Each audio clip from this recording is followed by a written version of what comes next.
শ্রীমদ্ ভগবদ গীতার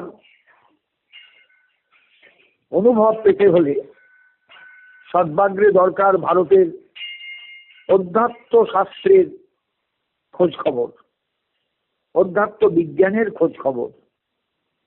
এই দেশটা অধ্যাত্ম বিজ্ঞানের দেশ। এই দেশের মানুষ হাজার হাজার বৎসর পূর্বে অধ্যাত্ম জিজ্ঞাসায় মুগ্ধ হয়ে থাকতেন। আমাদের উপনিষদগুলো হলো সেই অধ্যাত্ম জিজ্ঞাসার অসাধারণ ফলশ্রুতি। আমাদের বিভিন্ন বৈদিক সাহিত্যের পরবর্তীকালের যে গ্রন্থরাজি, সেগুলো সবই অধ্যাত্ম জিজ্ঞাসার ফলশ্রুতি। আমাদের বেদের মন্ত্র সূক্তগুলো সেই অধ্যাত্ম জিজ্ঞাসার ফলশ্রুতি। ভাবুন একবার, একটা দেশ আজ থেকে হাজার হাজার বছর আগে পৃথিবীর অন্য দেশের মানুষ যখন অন্ধকারে, তখন অধ্যাত্ম জিজ্ঞাসার মধ্যে ডুব দিয়ে কোথায় গিয়ে পৌঁছেছিল। অথচ দুর্ভাগ্য আমাদের, আমরা সেই অধ্যাত্ম জিজ্ঞাসার সম্পদগুলোকে নাড়াচাড়া করতে শিখিনি। সবাই নাড়াচাড়া করিও না। পরাধীনতার কারণে বহু দেশে ভারতের অনেক অধ্যাত্ম বিজ্ঞানের গ্রন্থ পাচার হয়ে গিয়েছে। বহু গ্রন্থ ভারতবর্ষে নেই, সেগুলো আছে বিদেশের গ্রন্থাগারে। আমরা কিন্তু তার হদিশ পাই না। আমরা শুধু জানি যে এই গ্রন্থটা একসময় আমাদের ছিল, এখন আমাদের কাছ থেকে সরে গেছে অনেক দূরে। আমরা সেখানে হয়তো যেতে পারবো না, গেলেও সেটা পরস্য, পরের ধন, অন্য দেশের লাইব্রেরিকে অলঙ্কৃত করে আছে। এই হলো আমাদের ইতিহাস। আমাদের সব ছিল, আমরা সব হারিয়ে ফেলেছি। আমাদের অনুভবের জগৎ এই সমস্ত গ্রন্থে বিধৃত ছিল।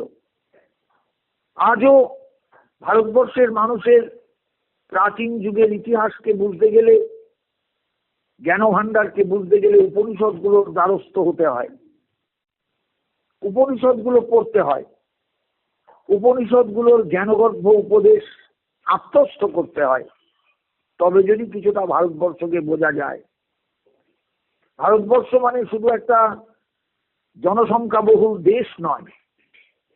এদেশের পরতে পরতে লুকিয়ে আছে অনেক ইতিহাস, অনেক যন্ত্রণা, অনেক দুঃখ, অনেক ব্যথা, অনেক কষ্ট।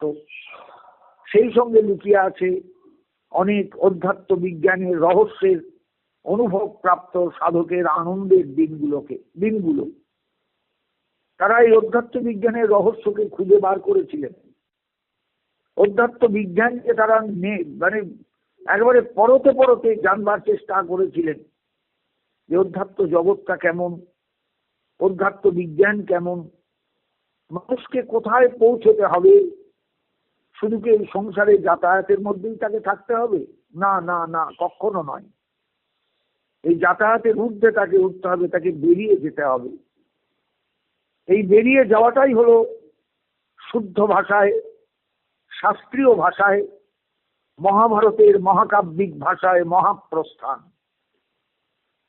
আমাদের ভারতবর্ষের ঋষিগণ বলেছেন যে মহাপ্রস্থান ত্রয়ের আলোচনা ব্যতিরেকে কখনোই ভারতবর্ষকে জানা সম্ভব নয়। মহাপ্রস্থান ত্রয় মানে মহাপ্রস্থানের তিনটে ভাগ আছে। একটা হলো শ্রুতি প্রস্থান, একটা হলো স্মৃতি প্রস্থান, একটা হলো ন্যায় প্রস্থান। হয়তো আমি আগেও বলেছি, কিন্তু এবার আমার বলাটা একটু অন্য ধরনের হবে, কারণ এই আলোচনাটাই কিন্তু গীতার আলোচনায় ঢুকবার আগে মুখ্য আলোচনা, খুব প্রয়োজনীয় আলোচনা। বেদব্যাস, যিনি আমাদের কাছে চিরকাল পূজনীয়, চিরকাল স্মরণীয় পুরুষ, যিনি আমাদের এই ভারতবর্ষটাকে ভালো করে চিনেছিলেন, ভালো করে অনুভব করেছিলেন,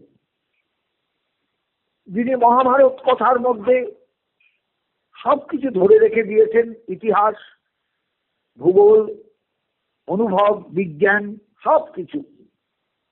সেই যে ঋষি, সেই যে অসাধারণ পুরুষ, পরাশরের পুত্র, সেই পরাশর তনয় বেদব্যাস, তিনি তার মহাভারতের সপ্তদশ পর্বের নাম রেখেছেন মহাপ্রস্থানিক পর্ব। লক্ষ্য করে দেখবেন, শেষ পর্বটা হলো স্বর্গারোহণ পর্ব, আর তার আগের পর্বটা হলো মহাপ্রস্থানিক পর্ব। 18 সংখ্যার আগে, শেষ সংখ্যার আগের সংখ্যা 17 নম্বর পর্ব। যে 18 সংখ্যার কথা অনেকবার বলেছি আপনাদের কাছে, সেই 18 সংখ্যার আগের সংখ্যাটাই হলো 17। সপ্তদশ পর্বের নামই হলো মহাপ্রস্থানিক পর্ব।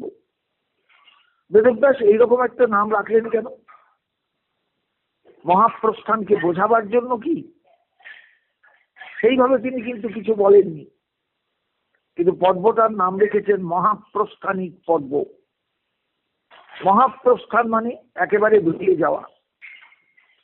এই যে আমরা সংসারে এসেছি, কোনো না কোনো গৃহে জন্মেছি, সেই গৃহের পরিচয়ে পরিচিত হয়েছি, বাপ ঠাকুর দাদার পরিচয়ে পরিচয় লাভ করেছি। এটা কিন্তু আমাদের সত্যিকারের পরিচয় নয়। এই জীবন যেদিন শেষ হবে, আবার যখন জন্মাবো, তখন অন্য কোনো পরিচয়ে হয়তো জন্মাবো। সেই পরিচয় যখন পাবো, তখন এই পরিচয়টা কিন্তু আর মনে থাকবে না। আমি আজকের পরিচয়ে এই পরিবারে পরিচিত হলাম, পরবর্তীকালে কিন্তু আমার পরিচয় হবে ভিন্নতর, সম্পূর্ণ আলাদা। আমাকে কেউ চিনবে না এই পরিবারে, আমিও পরবর্তীকালে এই পরিবারের কাউকে চিনতে পারবো না। আমি তখন আলাদা।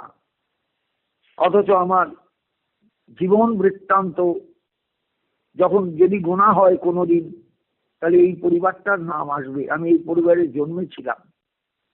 কিন্তু আমিও জানবো না, কেউ জানবে না।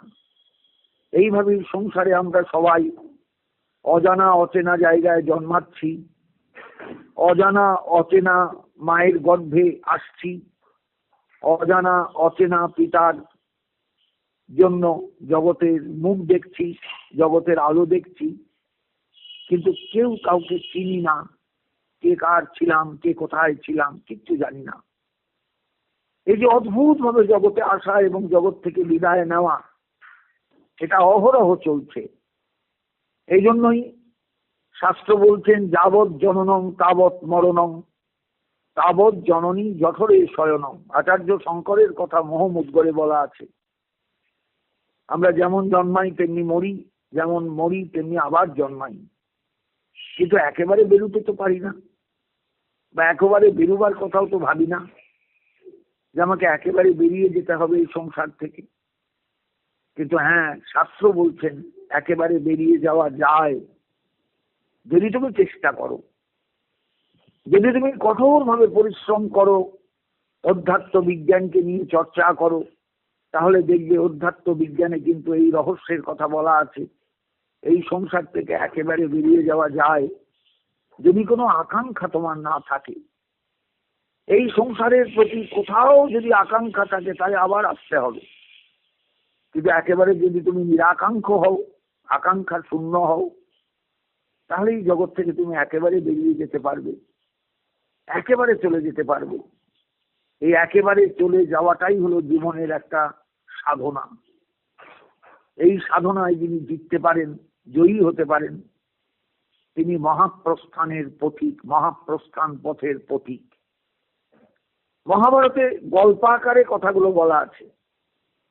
যুধিষ্ঠির, ভীম, অর্জুন, নকুল, সহদেব এবং দ্রৌপদী সব কিছু ছেড়ে দুই রাজ সিংহাসনে দুজনাকে বসিয়ে, একটা ইন্দ্রপ্রস্থের সিংহাসন, একটা হস্তিনাপুরের সিংহাসন, এক জায়গায় বসিয়েছিলেন ইন্দ্রপ্রস্থের সিংহাসনের শ্রীকৃষ্ণের প্রপৌত্র বজ্রকে, আর এক জায়গায় বসিয়েছিলেন হস্তিনাপুরের সিংহাসনে মহারাজ পরীক্ষিতকে। দুটি সিংহাসন খালি রইল না, দুটি সিংহাসনে রাজা বসলেন। এইবার 5 ভাই তাদের স্ত্রীকে নিয়ে হিমালয়ের পথে যাত্রা শুরু করলেন। হিমালয় চিরকালই আমাদের কাছে দেবতাত্মা। বস্তুত্তরাং ঋষি দেবতাত্মা হিমালয় নাম নগাধিরাজ। কালিদাস তার কুমার সম্ভব কাব্যগ্রন্থে বলেছেন, দেবতাত্মা হিমালয় নাম নগাধিরাজ। হিমালয় একদিন মাটির জলের তলায় ছিল, তাও জেগেছে অনেক কাল আগে, কয়েক হাজার বছর আগে। সেই হিমালয়ের পথে ভারতের যারা অধ্যাত্ম পিপাসু মানুষ তারা আগে ছুটে যান। না জানি কোন রহস্য সেখানে লুকিয়ে আছে, সেই রহস্যের অনুসন্ধানে অধ্যাত্ম পিপাসু মানুষ মাত্রেই হিমালয়ের পথ ধরেন অধ্যাত্ম জিজ্ঞাসার অন্ত খুঁজে পেতে, শেষ কোথায় সেটা জানতে। তাই যুধিষ্ঠির, ভীম, অর্জুন, নকুল এবং সহদেব দ্রৌপদীকে নিয়ে জীবনের শেষ মুহূর্তে এই সংসার ছেড়ে হিমালয়ের পথে যাত্রা করেছিলেন। পর্বটার নাম দিয়েছেন বেদব্যাস মহাপ্রস্থানিক পর্ব। আমাদের শাস্ত্র বারবার বলেছেন যে তোমার জীবনের সবচেয়ে বড় আলোচনা হবে মহাপ্রস্থান ত্রয়ের আলোচনা। তবেই তুমি বুঝতে পারবে যে কি করে এটা সম্ভব, কি করে তুমি মহাপ্রস্থানের পথে যাত্রা করবে, একেবারে বেরিয়ে যাবে, অ্যাবসলিউট ডিপারচার, একেবারে বেরিয়ে যেতে হবে তোমাকে। সাধারণ মানুষ এ কথাটা বুঝবে না, সাধারণ মানুষের মগজে কথাটার অর্থ ঢুকবে না যে একেবারে বেরিয়ে যাওয়াটা কাকে বলে, একেবারে বেরিয়ে যাওয়াটা কি করে সম্ভব। মানুষ জানেই না যে সংসারে সে কতবার এসেছে, কতবার তাকে আসতে হচ্ছে, কতবার সে আসবে। যদি কারুর মাথায় এটা ঢোকে তখন তাকে বোঝাতে হবে বা বুঝতে হবে আমাকে চিরকালের মতন এই সংসার ছেড়ে বেরিয়ে যেতে হবে, যাতে আমায় আর জন্মাতে না হয়, কোনো মায়ের পেটে যেন আসতে না হয়, জনিত ভ্রমণ থেকে আমি যেন দূরে চলে যাই। আমাকে আর জনিত ভ্রমণ করতে হবে না, জনিত দ্বার দিয়ে বেরোতেও হবে না, ঢুকতেও হবে না, আমাকে বেরিয়ে যেতে হবে। এর নামই মহাপ্রস্থান। এই মহাপ্রস্থানের বিপরীতে মহাপ্রবেশ বলে কোনো শব্দ হয় না। অভিধানে মহাপ্রবেশ বলে কোনো শব্দ নেই। প্রবেশ প্রস্থান, প্রস্থান প্রবেশ। কিন্তু যখনই শব্দটা মহাপ্রস্থান হবে তার বিপরীতে মহাপ্রবেশ বলে কোনো শব্দ নেই অভিধানে। তার মানে মহাপ্রস্থান শব্দটা একদম একক শব্দ। চিরকালের মতন এই সংসার থেকে কামনা শূন্য হয়ে বেরিয়ে যাওয়া। কজনা পারবেন, কজনা পারেন, কজনা এর জন্য চিন্তা করেন, ভাবেন মানুষ পাওয়া যাবে না খুঁজে। গীতা পড়তে গেলে, বেদান্ত পড়তে গেলে, উপনিষদ গুলো পড়তে গেলে এই মহাপ্রস্থান শব্দটাকে আগে ভালো করে বুঝতে হবে। গীতা হলেন মহাপ্রস্থান ত্রয়ের একটি প্রস্থান। আমাদের শাস্ত্রকারেরা বলেছেন, ঋষিরা বলেছেন, মহাপ্রস্থান ত্রয়কে বুঝেছো, জানো? আপনি সাধারণ মানুষ, আপনি বলবেন না আমি কিচ্ছু জানি না, কিচ্ছু বুঝিনি। তাহলে আগে ভালো করে মহাপ্রস্থান ত্রয় বুঝে এসো। প্রথম হলো শ্রুতি প্রস্থান। এই শ্রুতি প্রস্থান বলতে আমরা বুঝবো আমাদের ভারতের উপনিষদ সমূহ। এই উপনিষদ গুলো আমাদের জ্ঞান ভান্ডার, এই উপনিষদ গুলো আমাদের সম্পদ, অপার্থিব সম্পদ, পার্থিব সম্পদ এগুলো নয়।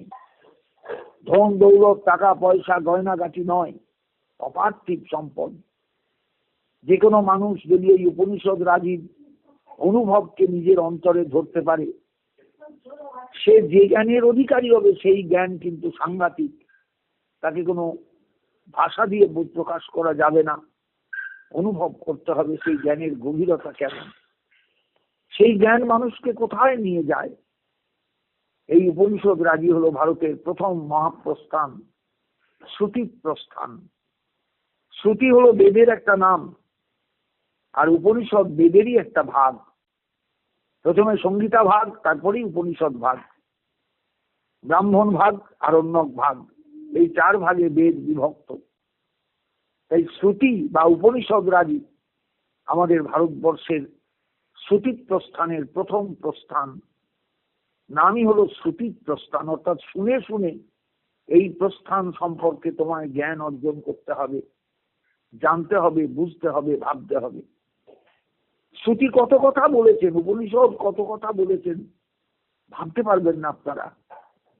মানুষ সারা জীবন যদি উপনিষদগুলো নাড়াচাড়া করে যায় তাহলে স্তম্ভিত হয়ে যাবে যে প্রাচীন বৈদিক যুগে ঋষিগণ আরণ্যক সভ্যতার সেই যুগে বাস করে সংসারের সবকিছু দেখে সবকিছু বুঝে কেমন করে এই অধ্যাত্ম জগৎ জগৎকে জানবার চেষ্টা করেছিলেন।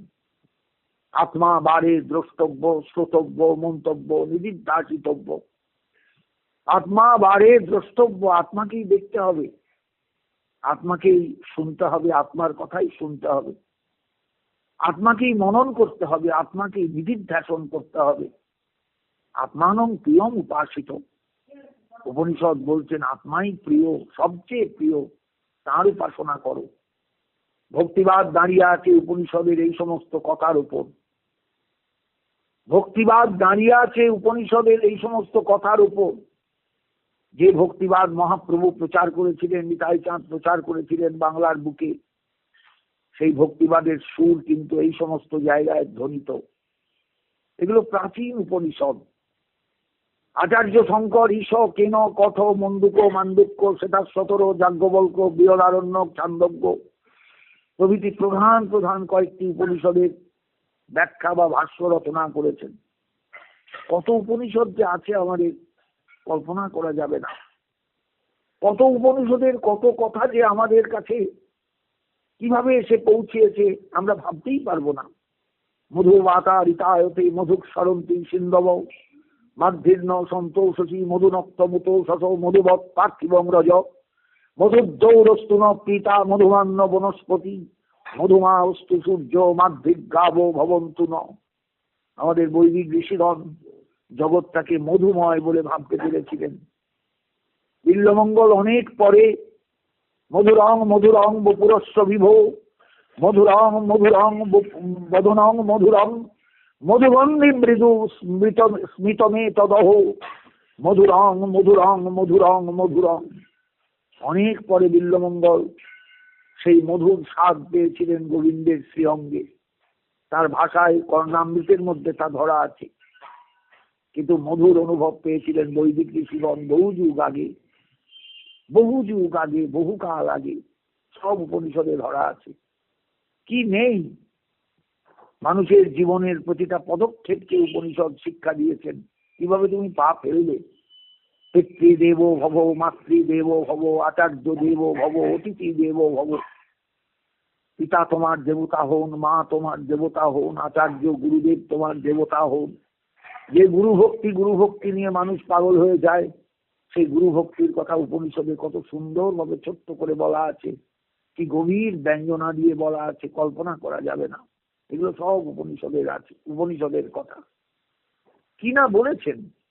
কেনে শীতং পততি প্রশীতং মন কেন প্রাণ প্রথম প্রীতিযুক্ত কেনে শীতাং বাচমিমাং বদন্তি চক্ষু শ্রোত্রং কৌ দেব জুনক্তি। কেন উপনিষদে ঋষির কাছে, গুরুদেবের কাছে শিষ্য ছাত্র প্রশ্ন করছেন, কে আমার মনকে চালায়, কে আমার দেহটাকে চালায়। পরিষ্কার ঋষি উত্তর দিচ্ছেন, জন মনুষা ন মনুতে জেনাহুর মনোমতম তদেব ব্রহ্মতং বিদ্ধি নিদং যদিদম উপাসতে। যিনি মনকে চালান অথচ মন দিয়ে যাকে ধরা যায় না, যিনি অবাং মনুষ্য গোচর তত্ত্ব, তিনি ব্রহ্ম। কিভাবে বলেছেন ব্রহ্মতত্ত্বের কথা। আমি শুধু আপনাদের কাছে একটু ছুঁয়ে দিয়ে গেলাম যে উপনিষদ আমাদের কাছে কত মূল্যবান, কত গুরুত্বপূর্ণ। এই উপনিষদের সারাংশ হলেন শ্রীমদ্ ভগবদ গীতা। গোবিন্দ সমস্ত উপনিষদকে ছেঁকে যেন অমৃতটাকে তুলে এনেছিলেন গীতার ভাষায়, গীতার উপদেশে। ভাবা যাবে না, ভাবা যাবে না, ভাবতে পারবেন না। সাধারণ মানুষ এগুলো ভাবতে পারবে না। এতগুলো উপনিষদ, তার সারাংশ, তার বক্তব্য, তার ভাবনা সবকিছুকে ছেঁকে তুলে এনে ওই কুরুক্ষেত্রের যুদ্ধের প্রাক মুহূর্তে অর্জুন নামক তার সখার কাছে ভগবান শ্রীকৃষ্ণ উপদেশ দিয়েছিলেন জগতের মানুষের কল্যাণের জন্য। আমরা কি সেই কল্যাণময়ী গীতাকে চিনতে পারি, বুঝতে পারি? বোধ হয় নয়, ধরতে পারি না আমরা। শ্রুতি প্রস্থানের পর যে প্রস্থানের আবির্ভাব, তার নাম হলো স্মৃতি প্রস্থান। শ্রীমদ্ ভগবদ গীতাকে বলা হয় স্মৃতি প্রস্থান। স্মৃতি মানেই হলো স্মরণ। জীবনে চলার পথে প্রতি মুহূর্তে যাকে স্মরণ করা দরকার, প্রতি মুহূর্তে যাকে চিন্তা করা দরকার, প্রতি মুহূর্তে যাকে ভাবা দরকার, সেটাই হলো স্মরণের প্রস্থান। প্রস্থান মানে হলো ভাগ। শ্রুতি প্রস্থান মানে শ্রুতি ভাগ, স্মৃতি প্রস্থান মানে স্মরণের ভাগ, ন্যায় প্রস্থান মানে প্রকৃত রূপে পাওয়ার যাওয়ার জায়গা, সেই প্রস্থান, সেই জায়গা, তার নাম হলো ন্যায় প্রস্থান। আমি আসছি সে কথায়, তার আগে বলে নি যে স্মৃতি প্রস্থান মানে হলো শ্রীমদ্ ভগবদ গীতা। জীবনে প্রতি মুহূর্তে এই স্মৃতি প্রস্থানকে স্মরণ করে যেতে হয়। প্রতিটা মুহূর্তে দুঃখে, শোকে, বেদনায়, আনন্দে, সব সময় স্মরণ। গীতা কি বলছেন শোনো, ভাবো, তাহলে তোমার জীবনের গতিটা ঠিক হয়ে যাবে, তোমার লক্ষ্যটা স্থির হয়ে যাবে, তোমার অগ্রসর হওয়া কখনো আটকাবে না, কখনো আটকিয়ে যাবে না। আমরা সেই গীতাকে কিন্তু বুঝতে পারি না, ভাববার চেষ্টা করলেও বুঝতে পারি না, ধরতে পারি না। আমরা এলোমেলো গীতা পড়ে যাই, শুধু মনে ভাবি পড়লেই বোধহয় পুণ্য হবে। না, পড়লে পুণ্য হবে না, বুঝে পড়লে পুণ্য হবে। গভীর ভাবে অনুধাবন করলে তবে আস্বাদন হবে। পুণ্য হবে কথা আমি বলবো না, স্বীকারও করি না। অনুভব জাগবে, ভেতরটা ভরে উঠবে আনন্দে, হৃদয়টা তৃপ্ত হবে আনন্দ রসে, পরিপূর্ণ হবে আনন্দ রসে। এই হলো গীতার করুণা। সেই করুণা থেকে কিন্তু আমরা বঞ্চিত। বিশ্বাস করুন, আমরা ভারতবর্ষের মানুষ, যে দেশে গীতা উদ্গীত হয়েছিলেন একদিন, সেই ভারতবর্ষের মানুষ আমরা গীতার ভাষা উপলব্ধি করি না। কটা মানুষ, কোটি কোটি মানুষ ভারতবর্ষে, কটা মানুষ গীতা উপলব্ধি করেন? কটা মানুষ গীতার স্বাদ অন্তরে পান? কটা মানুষ গীতাকে অনুভব করে তৃপ্তি লাভ করেন, চমৎকৃত হন? বাহ বাহ, চমৎকার চমৎকার চমৎকার। রসের স্বাদস চমৎকার। রসের আসল স্বাদই তো হলো চমৎকারিতা। গীতার এই চমৎকারিতা আমাদের কজনকে চমৎকৃত করে বলুন দিদি? আমরা দায়ে পড়ে গীতা পড়ি, গীতা পড়লে পুণ্য হবে এই ধারণায়। না, কে বলেছে আপনাকে গীতা পড়লে পুণ্য হবে? গীতা যদি মানুষ সত্যিই পড়ে, তাহলে তার চেতনা বৃদ্ধি লাভ করবে, তার চৈতন্যদয় হবে, তার মানুষ রূপে যে একটা ভাবনা, সেই ভাবনাটা সিদ্ধি লাভ করবে। আমি মানুষ, আমি সর্বোত্তমা সৃষ্টি ঈশ্বরের, আমার আমার তুলনীয় সৃষ্টি আর কেউ নেই, সবাই আমার থেকে নিকৃষ্ট, আমি সর্বশ্রেষ্ঠ জীব। আমাকে তিনি সৃষ্টি করেছেন তার আনন্দ সত্তাকে অনুভব করার জন্য, সম্ভোগ করার জন্য, তার আনন্দ সত্তাকে আস্বাদন করার জন্য তিনি আমায় সৃষ্টি করেছেন। অথচ আমরা জগতে মায়া পাশে বদ্ধ হয়ে থাকি, জগতের মায়ার আনন্দকে আমরা পাওয়ার জন্য চেষ্টা করি, কিন্তু তুরীয় আনন্দ, ভূমানন্দকে কখনো আস্বাদন করবার চেষ্টা করি না। অথচ উপনিষদ বলছেন ভূমৈব সুখম নাল্পে সুখম অস্তি, যৎ ভূমা তৎ সুখম। ভূমাতেই সুখ, অল্পেতে কোনো সুখ নেই। যেখানে ভূমা সেখানেই সুখ বিরাজ করে, অন্যত্র নয়। গীতা আমাদের সেই ভূমা সুখের সন্ধান দিয়েছেন, ভূমা তত্ত্বের সন্ধান দিয়েছেন, ভূমা অনুভবের সন্ধান দিয়েছেন। তাই গীতা আমাদের কাছে প্রতি মুহূর্তে আলোচনার গ্রন্থ, স্মরণের গ্রন্থ। তাই তার নাম স্মৃতি প্রস্থান। স্মৃতি মানে স্মরণ। তাহলে শ্রুতি প্রস্থান হলো, স্মৃতি প্রস্থান হলো।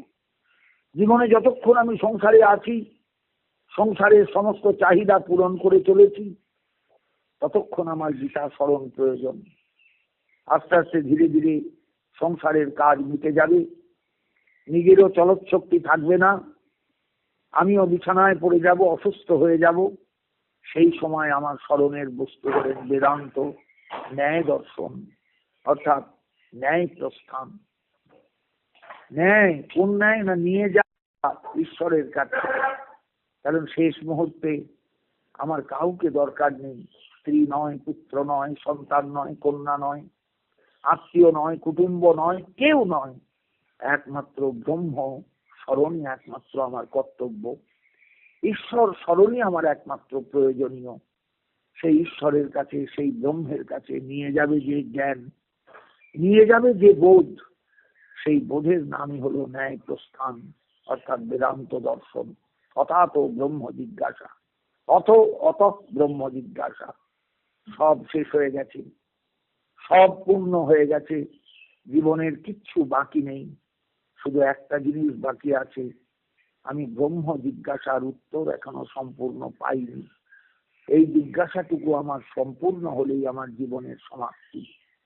আমি চলে যাব এই জগৎ থেকে একেবারে বেরিয়ে, আর কখনো আমি এই সংসারে আসবো না। একটা বৃত্ত সম্পূর্ণ হয় তিনটে প্রস্থানের মধ্যে দিয়ে। শ্রুতি প্রস্থান দিয়ে যার সূচনা, ন্যায় প্রস্থানে তার সমাপ্তি, আর মাঝখানের অংশটুকু হলেন স্মৃতি প্রস্থান। জীবনে যতক্ষণ আমি কর্মক্ষম আছি, যতক্ষণ আমি পা ফেলছি একের পর দুই, দুইয়ের পর তিন, যতক্ষণ আমি সংসারের পাঁচজনার মুখে গ্রাসাচ্ছাদনের অন্ন যোগাচ্ছি, যতক্ষণ আমি সংসারে পরিশ্রম করে যাচ্ছি, সংসার করে যাচ্ছি, ততক্ষণ আমাকে যথার্থ পথে রাখবেন যে গ্রন্থ, যে গ্রন্থের উপদেশ, তার নাম শ্রীমদ্ ভগবদ গীতা। অতএব গীতা আমাদের মাঝখানের গ্রন্থ, মাঝখানের আস্বাদন, জীবনের মাঝখানের আলোচনার বিষয়বস্তু। কজনা মানুষ আমরা বুঝি যে গীতাটা শুধু ঠাকুর ঘরে বসে পাঠ্য নয়, গীতাটা খেতে, শুতে, উঠতে, বসতে, চলতে, ফিরতে, জীবনের যুদ্ধ যখন আমরা করে চলেছি তখন সর্বদা গীতা আমাদের কাছে আলোচনার বিষয়বস্তু, গীতা আমাদের কাছে স্মরণের বিষয়বস্তু। যুধিষ্ঠির, ভীম, অর্জুন, নকুল, সহদেব চলে যাচ্ছেন দ্রৌপদী সকলের পিছনে। আস্তে আস্তে চড়াই উঠছে, হিমালয় উঁচু হচ্ছে, রাস্তাঘাট উঁচু হচ্ছে। হঠাৎ দ্রৌপদী পড়ে গেলেন। রাজনন্দিনী, রাজদুলালী, রাজমহিষী কোনোদিন তো এত কষ্ট করেননি। পড়ে গেলেন তো গেলেনই একেবারে, আর উঠতে পারলেন না, মৃত্যুর কোলে ঢলে পড়লেন। সবাই চিৎকার করে উঠলো। ভীম সবচেয়ে বেশি চিৎকার করলেন, দাদা দ্রৌপদী পড়ে গেছেন। যুধিষ্ঠির একবারও পেছন ফিরে তাকালেন না, একবারও চিৎকার করে দ্রৌপদী দ্রৌপদী বলে কাছে এলেন না। চলতে চলতেই ভীমকে বললেন, দ্রৌপদীর দোষ ছিল, ত্রুটি ছিল, তাই তার পক্ষে মহাপ্রস্থানের পথে যাওয়া সম্ভব হলো না। চলতে লাগলেন চার ভাই, পাঁচ ভাই। এইভাবে নকুল চলে গেলেন, সহদেব চলে গেলেন, অর্জুন চলে গেলেন। একই উত্তর, নিজের জায়গা থেকে সরে না এসে চলতে চলতেই দিয়ে গেলেন যুধিষ্ঠির। তার নাম যুধিষ্ঠির, যুদ্ধের স্থির। কুরুক্ষেত্র যুদ্ধে তিনি স্থির ছিলেন না, পালিয়েছিলেন যুদ্ধক্ষেত্র থেকে ভয় পেয়ে। কিন্তু যে যুদ্ধে তিনি স্থির সেটা হলো এই জীবনের লড়াই, জীবনের যুদ্ধ। এই জায়গাটাই তিনি স্থির, একবারে স্থির। না, এসব ডাকে আমায় সাড়া দিলে চলবে না। স্ত্রীর ক্রন্দন, স্ত্রীর মৃত্যু, ভাইদের মৃত্যু, এতে আমায় বিচলিত হলে চলবে না। কেউ আমরা কারু নই, আমার কেউ নয়। আমরা কজনা বুঝি এই কথাগুলো? এই জন্য এই পর্বটার নাম দিয়েছেন বেদব্যাস মহাপ্রস্থানিক পর্ব। শেষকালে ভীম যখন পা ফুটে গেছে, আর সব ভাই হয়ে গিয়েছেন রাস্তায়, তাদের কোনো ঊর্ধ্বদৈহিক ক্রিয়াও হলো না। যুধিষ্ঠির কোনো ঊর্ধ্বদৈহিক ক্রিয়া করে মায়ার টান রেখে গেলেন না। সবাই পড়ে রইল সাপক প্রাণীর খাদ্য হিসাবে রাস্তার মধ্যে। একবারে দ্রৌপদীর থেকে আরম্ভ করে সহদেব, নকুল, অর্জুন, ভীমও পড়ে গেলেন, ভীমও পড়ে রইলেন। একা যুধিষ্ঠির, কেউ তার পাশে নেই। চারদিকে নিস্তব্ধতা, তুষারাচ্ছন্ন হিমালয়ে, নীরবতা সাংঘাতিক। যুধিষ্ঠির বুঝলেন এই হলো জীবনের আসল রূপ, আমি একা, আমি একা। দিন যখন শেষ হয়, দিগন্তের সীমানায় যখন সূর্য অস্ত যান, তখন যেমন মানুষ একবার যদি সূর্যাস্তের দিকে তাকায় তখন যেমন নিজের একাকিত্ব বোধ করে, ওই সূর্যের মতন আমিও একা, আমিও একা। যুধিষ্ঠির অনুভব করলেন আমি একা, আমাকে একাই এই রাস্তা পার হতে হবে, কেউ আমার পাশে নেই, কেউ আমার পাশে থাকবে না। আমরা সবাই কিন্তু সর্বদার জন্য একা। আমাকে মহাপ্রস্থানের পথে পাড়ি দিতে হবে, এইভাবেই আমরা যেতে হবে। এরা যেতে পারলো না, এরা আমার ভাই, এরা আমার স্ত্রী, এর মধ্যে স্ত্রীও আছেন আমার, কিন্তু আমাকে ভগবান বাঁচিয়ে রাখলেন। এই রাস্তাটুকু আমাকে একা যেতে হবে। ভাবতে পারছেন মহাভারতের শেষ পর্বের আগের পর্বের বক্তব্যের ধ্বনিটা কোথায়? আমাদের এইভাবে একা যাওয়ার প্রস্তুতি নিতে হবে, একা যেতে হবে, পাড়ি দিতে হবে এই অন্ধকার পৃথিবীকে ছাড়িয়ে আলোকের পথে। অন্ধকার পৃথিবীকে ছাড়িয়ে আলোর রাস্তায় আমায় গিয়ে দাঁড়াতে হবে, যেখানে গেলে পেছন দিকটা একদম সম্পূর্ণ একদম আমার কাছে মুছে যাবে। আমি নিজে থাকবো একা, আমার অনুভব নিয়ে, আমার ঈশ্বর জিজ্ঞাসা নিয়ে, ব্রহ্ম জিজ্ঞাসা নিয়ে, অধ্যাত্ম জিজ্ঞাসা নিয়ে। সেই আমাকে এবার আমায় নিজে চিনতে হবে। আমি কে, আমার পরিচয়টা কি? আমি অমুকের ভাই, তমুকের স্বামী, এগুলো আমার পরিচয় নয়। আমার পরিচয় আমি ভূমানন্দের একটা টুকরো, একটা ছোট্ট কণা মাত্র, আনন্দ সত্তা। এই জীবের পরিচয়টা কি জানতে পারবে তখন।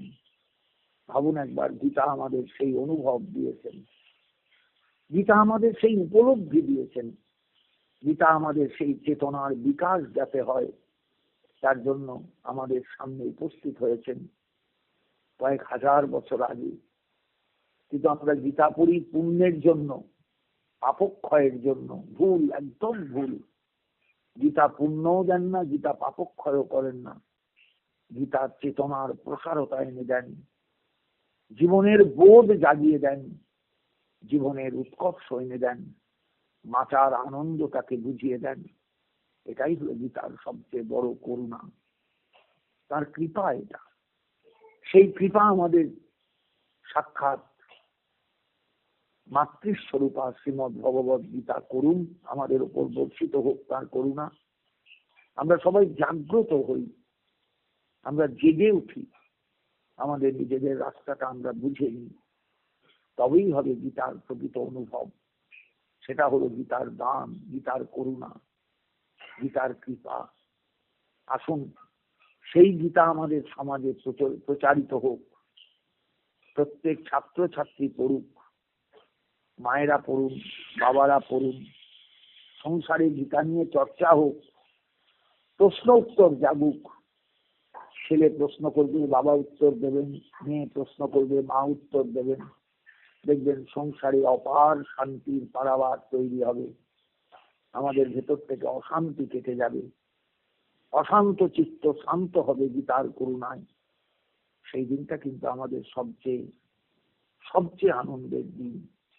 এই জন্য গীতা আলোচনার আগে, গীতা শুরু করার আগে, গীতার কথাগুলোকে ব্যাখ্যা করার আগে আমি আপনাদের কাছে বিভিন্ন দিক দিয়ে গীতার আলোচনা রাখতে চাই, যাতে প্রত্যেকের ভেতরে গীতার একটা অনুভব জাগ্রত হয়, একটা উপলব্ধি আসে।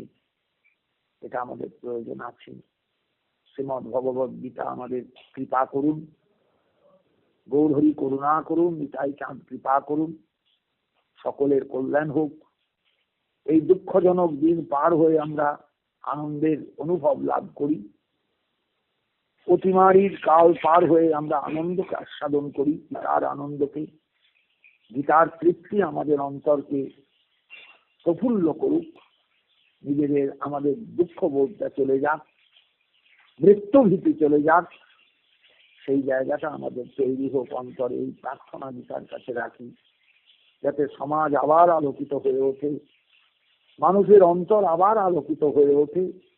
সেই দিনটার অপেক্ষায় আমরা থাকলাম। শ্রীমদ ভগবত গীতার প্রতি প্রণাম জানিয়ে আজ এখানেই শেষ করলাম। জয় নিতাই, জয় শ্রীমদ ভগবত গীতা।